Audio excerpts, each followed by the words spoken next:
새벽 성경 강도 잠언 10번째 시간입니다. 오늘은 잠언서 10장을 같이 보겠습니다. 솔로몬의 잠언이라. 지혜로운 아들은 아비를 기쁘게 하거니와 미련한 아들은 어미의 근심이니라. 불의의 재물은 무익하여도 공의는 죽음에서 건지느니라. 여호와께서 의인의 영혼은 줄이지 않게 하시나 악인의 소욕은 물리치시느니라. 손을 게으르게 놀리는 자는 가난하게 되고 손이 부지런한 자는 부하게 되느니라. 여름에 거두는 자는 지혜로운 아들이나 추수 때에 자는 자는 부끄러움을 끼치는 아들이니라. 의인의 머리에는 복이 임하나 악인의 입은 독을 머금었느니라. 의인을 기념할 때에는 칭찬하거니와 악인의 이름은 썩게 되느니라. 마음이 지혜로운 자는 계명을 받거니와 입이 미련한 자는 멸망하리라. 바른 길로 행하는 자는 걸음이 평안하려니와 굽은 길로 행하는 자는 드러나리라. 눈치타는 자는 근심을 끼치고 입이 미련한 자는 멸망하느니라. 네, 잠언서 10장은 1절에 솔로몬의 잠언이라 이렇게 시작하고 있습니다. 저자가 솔로몬이라는 것을 명확하게 이야기하고 있죠. 자, 지혜로운 아들, 아버지를 기쁘게 하고 미련한 아들은 어머니의 근심이 된다. 여러분, 참 이 말이 의미심장한 게요, 아버지를 기쁘게 한다. 여기서 그 아버지는 솔로몬의 입장에서는 다윗이잖아요. 다윗이 이제 솔로몬의 아버지니까. 그런데 이거를 읽는 우리 독자들, 그러니까 우리들은 이 아비가 어떻게 생각이 될까요? 물론 우리를 낳아주신 아버지, 육신의 아버지도 생각이 되지만 또 하나님 아버지를 지칭하는 그런 말이 아닐까 싶어요. 그러니까 지혜로운 아들은 하나님을 기쁘시게 한다는 겁니다. 그런데 그렇지 못한 미련한 아들은 어미의 근심이 된다 그랬어요. 여러분이 어미의 근심이 된다라고 할 때 이 어머니, 여러분 성경에 보면 성령이 말할 수 없는 탄식으로 우리를 위해서 기도하신다, 이런 말씀이 나옵니다. 마치 어머니가 어린 아들이 이렇게 뭘 잘못할 때, 그럴 때 그 마음에 탄식함이 있잖아요. 얘가 왜 저럴까, 이렇게 답답한 마음이 있잖아요. 그 심정이 어머니의 심정처럼 성령께도 우리를 볼 때 그렇게 근심하시고 우리를 위해서 말할 수 없이 탄식하신다는 거예요. 성경에 보면 성령을 근심하게 하지 말라, 이런 말이 나온단 말이죠. 그러니까 이 솔로몬의 잠언이라 하고 시작하는 이 말이 얼마나 의미심장합니까? 하나님 아버지와 우리의 관계를 암시하고 있는 것이죠. 하나님께서 싫어하시는 사람이 있습니다. 바로 거만한 사람이고 하나님을 멸시하는 사람이잖아요. 그런데 그 하나님을 멸시하고 거만한 사람의 삶의 모습이 어떻게 나타나는가 하면 게으름 자의 모습으로 나타납니다. 게으른 것만큼 하나님께서 싫어하시는 그런 죄가 없어요. 게으름이 어쩌면 가장 큰 죄입니다. 우리 인생을 허비하는 죄, 하나님께서 주신 이 인생이라는 시간을 우리가 허비하면서 살아가는 것, 그것만큼 하나님 앞에 죄가 없어요. 우리는 부지런한 사람이 되어야 됩니다. 그리고 하나님 앞에 우리가 열심을 내고 최선을 다하는 삶을 살아야 돼요. 시간을 아끼고 세월을 아끼는 삶을 살아야 된다 이 말입니다. 오늘 잠언서 기자는 솔로몬은 계속해서 지혜로운 사람과 어리석은 사람들을 비교하고 또 의인과 악인을 비교합니다. 여기 보면 의인과 악인이 너무 명확하게 그 모습이 분명히 확연하게 구별이 됩니다. 자, 8절에 보세요. 마음이 지혜로운 자는 계명을 받거니와 입이 미련한 자는 멸망하리라. 바른 길로 행하는 자는 걸음이 평안하려니와 굽은 길로 행하는 자는 드러나리라. 너무나 명확하죠? 네, 하나님 앞에서 우리가 어떤 사람이어야 되는가? 하나님을 기쁘시게 하는 사람이 되어야 되고 또 하나님 앞에 칭찬을 듣는 사람이 되어야 된다 이 말이죠. 자, 계속해서 읽겠습니다. 의인의 입은 생명의 샘이라도 악인의 입은 독을 머금었느니라. 미움은 다툼을 일으켜도 사랑은 모든 허물을 가리느니라. 명철한 자의 입술에는 지혜가 있어도 지혜 없는 자의 등을 위해서는 채찍이 있느니라.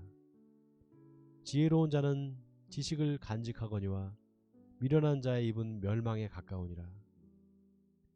부자의 재물은 그의 견고한 성이요 가난한 자의 궁핍은 그의 멸망이니라. 의인의 수고는 생명에 이르고 악인의 소득은 죄에 이르느니라. 훈계를 지키는 자는 생명길로 행하여도 징계를 버리는 자는 그릇 가느니라. 미움을 감추는 자는 거짓된 입술을 가진 자요 중상하는 자는 미련한 자이니라. 말이 많으면 허물을 면하기 어려우나 그 입술을 제어하는 자는 지혜가 있느니라. 의인의 혀는 수는과 같거니와 악인의 마음은 가치가 적으니라. 의인의 입술은 여러 사람을 교육하나 미련한 자는 지식이 없어 죽느니라. 여호와께서 주시는 복은 사람을 부하게 하고 근심을 겸하여 주지 아니하시느니라. 미련한 자는 행악으로 낙을 삼는 것 같이 명철한 자는 지혜로 낙을 삼느니라. 네, 계속해서 의인과 악인을 비교해서 설명하는데요. 하나님께서 기뻐하시는 사람, 바로 하나님을 경외하는 사람입니다. 하나님을 경외해서 하나님의 말씀을 묵상하고 그 말씀대로 행하는 사람, 그 사람은 하나님께서 기뻐하시고 그 사람에게 복을 주시고 그 사람에게 근심을 겸하여 주시지 않는다는 겁니다. 그러나 악인은 그렇지 않다는 거예요. 악인은 늘 그 마음에 평안이 없습니다. 왜냐하면 그 마음에 두려움이 있는 거예요. 여러분, 인간에게 그 가장 큰 두려움이 뭘까요? 바로 죽음이잖아요. 근데 그 죽음, 그게 왜 그렇게 우리한테 두려울까요? 성경은 사람이 한번 태어나서 죽는 것은 정해진 것이지만 죽음 이후에 심판이 있다라고 말하고 있습니다. 그러니까 죽음 그 자체라기보다는 그 죽음 이후에 우리가 알지 못하는 그 어떤 하나님의 준엄한 심판 때문에 우리는 두려워하는 것입니다. 악인한테는 그런 두려움이 계속 있다라는 거예요. 한 가지 놀라운 사실이 에덴 동산에서 범죄한 선악과를 따먹고 범죄한 그 아담이 그 범죄한 이후에 가장 먼저 했던 행동이 뭐였냐면은 숨는 거였습니다. 하나님께서 찾는데 아담아 아담아 네가 어디 있느냐 이렇게 부르셨을 때 아담이 숨어서 내가 벗었으므로 두려워하여 숨었나이다 이렇게 말합니다. 이 죄의 바로 현상이 바로 두려움이에요. 그러니까 제일 행복한 사람은 죄 안 짓고 떳떳하게 사는 사람, 그 사람이 행복한 사람입니다. 우리가 죄 지면 어떻게 됩니까? 불안해서 잠을 잘 수가 없잖아요. 다리를 쭉 뻗고 잘 수가 없다 그러잖아요. 그만큼 죄라는 게 우리 인생을 힘들게 하고 또 어렵게 만든다는 거죠. 두려워하게 만들고. 자, 하나님께서 기뻐하시는 사람, 그 사람은 그런 두려움이 없는 사람입니다. 왜냐하면 하나님을 믿기 때문에 그 죽음 이후의 심판을 두려워하지 않는 것이죠. 자, 계속 읽겠습니다. 미련한 자는 행악으로 낙을 삼는 것 같이 명철한 자는 지혜로 낙을 삼느니라. 악인에게는 그의 두려워하는 것이 임하거니와 의인은 그 원하는 것이 이루어지느니라. 회오리 바람이 지나가면 악인은 없어져도 의인은 영원한 기초 같으리라. 게으른 자는 그 부리는 사람에게 마치 이의 식초 같고 눈의 연기 같으니라. 여호와를 경외하면 장수하느니라. 그러나 악인의 수명은 짧아지느니라. 의인의 소망은 즐거움을 이루어도 악인의 소망은 끊어지느니라. 여호와의 도가 정직한 자에게는 산성이요 행악하는 자에게는 멸망이니라. 의인은 영영이 이동되지 아니하여도 악인은 땅에 거하지 못하게 되느니라. 의인의 입은 지혜를 내어도 패역한 혀는 배임을 당할 것이니라. 의인의 입술은 기쁘게 할 것을 알거늘 악인의 입은 패역을 말하느니라. 여러분, 이 맨 마지막에 의인의 입술은 기쁘게 할 것을 알거늘 악인의 입은 패역을 말하니라, 이 말씀이 참 중요합니다. 여러분, 제가 이제 설교 중에 감사의 말 한마디, 믿음의 말 한마디가 얼마나 중요한가 한번 설교를 한 적이 있었어요. 하나님과의 관계에서 우리가 어떤 말을 해야 되는가. 하나님과 대화를 한다는 것은 곧 기도잖아요. 그런데 이 기도가 하나님과 우리의 어떻게 보면 커뮤니케이션이고 대화인데, 그래서 기도의 기본은 하나님의 음성을 듣는 것이고요. 그 다음에 그 들은 음성을 내가 듣기만 하고 마는 것이 아니라 듣고 내가 거기에 응답하는 게 기도라 그랬잖아요. 그렇다면 하나님 앞에서 내가 어떤 말을 해야 될까? 믿음의 말을 해야 되고 감사의 말을 해야 된다, 이렇게 말씀드렸습니다. 여러분, 우리 입술이 얼마나 이게 양면적인지 몰라요. 우리 입술로 하나님을 찬양하기도 하고요. 우리의 입술로 또 우리의 이웃을 저주하고 또 형제를 미워하고 막 욕을 할 수도 있단 말이죠. 어떻게 한 입을 가지고 우리가 하나님의 말씀을 이야기하고 하나님을 찬양했다가 또 한 입을 가지고 또 사람들을 저주하겠습니까? 그래서는 안 된다는 거죠. 제가 참 이 잠언서 10장 말씀을 읽으면서 제 마음에 많이 찔림이 있습니다. 제가 이제 목회자로서 저희 가정이 있단 말이에요. 목회자 가정. 거의 가정에 편안해 보이지만 여러 가지 저희 가정에도 문제가 있어요. 이제 자녀를 키우면서 이제 아이들이 사춘기를 지나고 또 이제 반항기가 있잖아요. 그럴 때 참 그 마음이 아픕니다. 자식을 볼 때마다 부모 마음을 잘 이해하지 못하고 부모한테 반항하는, 불순종하는 그런 자녀들의 모습을 볼 때, 하나님 앞에서 우리가 이런 모습이 아닐까, 그런 생각을 해봅니다. 아마 하나님께서 하나님의 마음을 좀 헤아려 보라고 그렇게 저희 가정에도 그런 어려움을 주시고 또 힘든 일도 주시지 않을까 싶어요. 그 하나님의 심정, 그 안타까운 심정을 오늘 이 잠언서 10장을 읽으면서 조금 이해하게 됐습니다.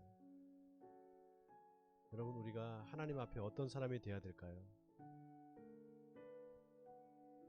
하나님의 말씀에 잘 순종하는 사람, 그래서 하나님을 기쁘시게 하는 사람이 되어야 되지 않겠습니까? 우리가 하나님의 말씀을 잘 순종하면, 그 말씀대로 행하면 하나님께서 우리에게 약속하신 여러 가지 복들이 있어요.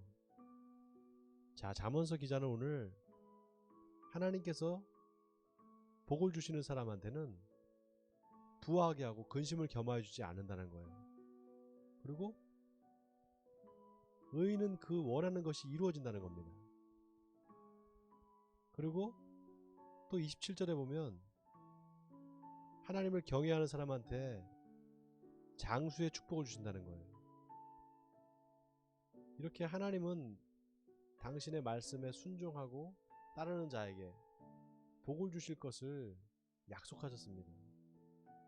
우리가 복을 받기 위해서 하나님 앞에 하나님 말씀에 순종하고 그 말씀대로 사는 우리가 되면 그것으로 인해서 내가 축복도 받지만 또 하나님을 그것으로 기쁘시게 할 수 있다는 사실을 기억하시면서 오늘 이 10장 말씀을 여러분 잘 묵상해 보시기 바랍니다. 의인과 악인, 어떤 사람이 의인이고 어떤 사람이 악인인가? 하나님의 말씀에 순종하는 사람이 의인이요, 하나님의 말씀에 순종하지 않는 사람이 악인이라는 사실을 오늘 기억하시면서 오늘 이 말씀을 붙잡고 하루도 승리하신 여러분 되시길 바랍니다. 우리 같이 기도하겠습니다. 하나님 아버지, 우리를 하나님의 자녀로 불러주시고 이 땅을 살아갈 때 믿음으로 살게 하신 것 감사드립니다. 우리가 이 땅을 살아가면서 하나님의 자녀답게 그 말씀에 순종하는 삶을 살아서 하나님을 영광스럽게 하고 하나님을 기쁘시게 하는 우리들이 되게 해주시옵소서. 게으른 자가 되지 않게 하시고 늘 하나님 앞에 부지런한 사람이 되어서 그 말씀에 순종하는 우리들이 되게 해주시옵소서. 그래서 하나님께 영광을 돌리는 우리들이 다 되게 해주시옵소서. 이 모든 말씀 우리 주 예수 그리스도의 이름으로 기도하옵나이다.